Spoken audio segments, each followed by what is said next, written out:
Hi అండి, welcome back to Edun career guidance.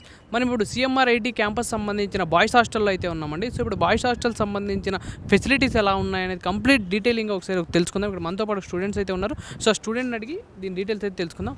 Bro hi bro. Hi bro. Good name? Bunny Krishna. Bunny Krishna. So చెప్పండి, ఇక్కడ hostel facilities ఎలా ఉన్నాయి మీకు? హాస్టల్ ఫెసిలిటీ అయితే పర్లేదు, బాగుంటాయండి. బాగుంటాయి. ఇక్కడ ఫుడ్స్ ఫెసిలిటీస్ ఎలా ఉంటాయి? డైలీ మెనూ చేంజ్ అవుద్దా? డైలీ మెనూ అంటే నార్మల్ మెనూ ఉంటుంది కానీ పర్ఫెక్ట్ ఫుడ్ ఉంటుంది. మండే ఏం ఫుడ్ ఉంటుంది? మండే వచ్చేసి బోండా ఉంటుంది, తర్వాత afternoon Tuesday dosa, Wednesday puri, like అట్లా ఉంటుంది. నాన్ వెజ్ ఉంటుందా?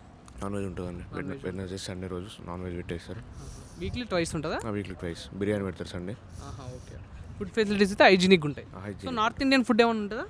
నార్త్ ఇండియన్ అంటే మనకు నూడిల్స్ అంటే స్నాక్స్లో అవి పెట్టేస్తూ ఉంటారు. నార్త్ ఇండియన్ ఫుడ్ కూడా అవైలబుల్ ఉంటుంది. సో ఇక్కడ మన ఇప్పుడు జిమ్ ఫెసిలిటీస్ లైక్ ఫెసిలిటీ ఉంది. మార్నింగ్ 5 to 7, ఈవినింగ్ తీస్తారు 4 to 7 అట్లా.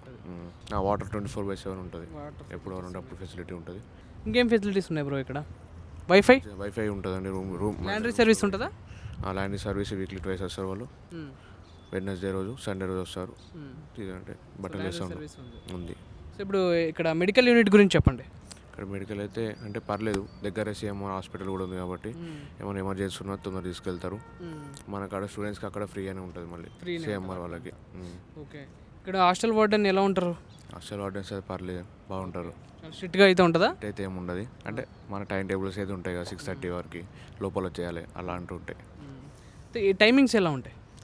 టైమింగ్స్ వచ్చేసి నార్మల్ టైమింగ్స్ కాలేజ్ అయితే 9-10కి స్టార్ట్ అవుతుంది, 4-5కి ఎండ్ అవుతుంది. తర్వాత 4-5 నుంచి మనం నార్మల్ వాకింగ్కి వెళ్తే 6:30 వరకు బయటకు వెళ్ళి మళ్ళీ లోపలికి వచ్చేయాలి, అంతే ఉంటుంది. అంతే స్ట్రిక్ట్గా ఉంటారు. ఒకవేళ మనం లేట్ వస్తే కాల్ సీక్వెన్సెస్ ఎలా ఉంటాయి? లేట్ వస్తే ఏమో అంటే సార్కి ఇబ్బంది అవుతుంది కాబట్టి సార్ పేరెంట్స్కి ఫోన్ చేసి అట్లాంటివి జరుగుతూ ఉంటాయి. లేట్ వస్తే సార్కి ఒక చిన్న ఇన్ఫర్మేషన్ ఇస్తే సరిపోతుంది. లేట్ వస్తే కాల్ సీక్వెన్సెస్ ఇస్తే కొంచెం గట్టిగానే ఉంటాయి. కంపల్సరీ పేరెంట్స్ ఫోన్ కానీ లేదంటే సర్టన్ మనకి ఎవరైతే హెచ్ఓడి ఉన్నారో వాళ్ళతో మనకి కాల్ చేపిస్తే సరిపోతుంది. పేరెంట్స్తో ఫోన్ చేపిస్తే సరిపోతుంది. పేరెంట్స్తో ఫోన్ చేపిస్తే మీకు ఓకే అలౌ చేస్తారు లోపల అవుతుంది అని చెప్పేసి ఫోన్ చేసి చెప్పేసి కొంచెం లేట్ వచ్చినా పర్లేదు అలౌ చేస్తారు. So okay. ఇప్పుడు ఇక్కడైతే కొంచెం స్ట్రిక్ట్గానే ఉంటుంది, కొంచెం ఫ్రెండ్లీగానే ఉంటారు. ఫ్రెండ్లీగానే ఉంటారు. ఇక్కడ అట్మాస్ఫియర్ అంతా ఓకేనా? ఓకే ఉండొచ్చు. ఇప్పుడు అప్కమింగ్ స్టూడెంట్స్ ఇక్కడ జాయిన్ అవ్వాలనుకుంటున్నారు అంటే వేరే అదర్ స్టేట్స్ నుంచి వచ్చి కానీ లేకపోతే వేరే విలేజెస్ నుంచి వస్తుంటారు చాలామంది. సో వాళ్ళు ఏంటంటే బయట లేకుండా ఇక్కడ హాస్టల్లో ఉన్న వాళ్ళకు తెలియదు, అంటే బయట ఉండదు కాబట్టి సో ఇక్కడ హాస్టల్లోనే ఉండి చదువుకుందాం అనుకుంటారు. సో అలాంటి వాళ్ళ కోసం మీరు ఏం సజెస్ట్ చేస్తారు? పర్లేదండి, రావచ్చు, ఉండొచ్చు. మా రూమ్లో కూడా ఉన్నారు, వెస్ట్ బెంగాల్ నుంచి వచ్చారు. వెస్ట్ బెంగాల్ నుంచి కూడా వచ్చారు. వాళ్ళు కూడా ఇక్కడ మా రూమ్లోనే స్టే చేస్తూ ఉంటారు. సో ఓకే అండి, అప్కమింగ్ బ్యాచ్కి అయితే మీరు వెల్కమ్ చెప్తారు? పక్కా వెల్కమ్. ఫుల్ సెక్యూర్డ్ ఉంటుంది, అలా సేఫ్గానే ఉంటుంది.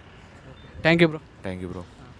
సో విన్నారు కదండి, ఇక్కడ మనకి ఏంటంటే ఫుల్ సెక్యూర్డ్ ఉంటుంది. సో దాంతోపాటు సేఫ్గానే కూడా ఉంటుందండి. ఎందుకంటే ఇక్కడ హాస్టల్ వార్డెన్ కూడా కొంచెం స్ట్రిక్ట్గానే ఉంటారు. సో మనకి అప్కమింగ్ ఎవరైతే జాయిన్ అవ్వాలనుకుంటున్నారో సిఎంఆర్ ఐటీ క్యాంపస్లో ఉన్న హాస్టల్కి, సో వాళ్ళకైతే 100% సెక్యూరిటీ అయితే ఉంటుందండి. సో మీరు జాయిన్ అవ్వచ్చు. So thank you for watching.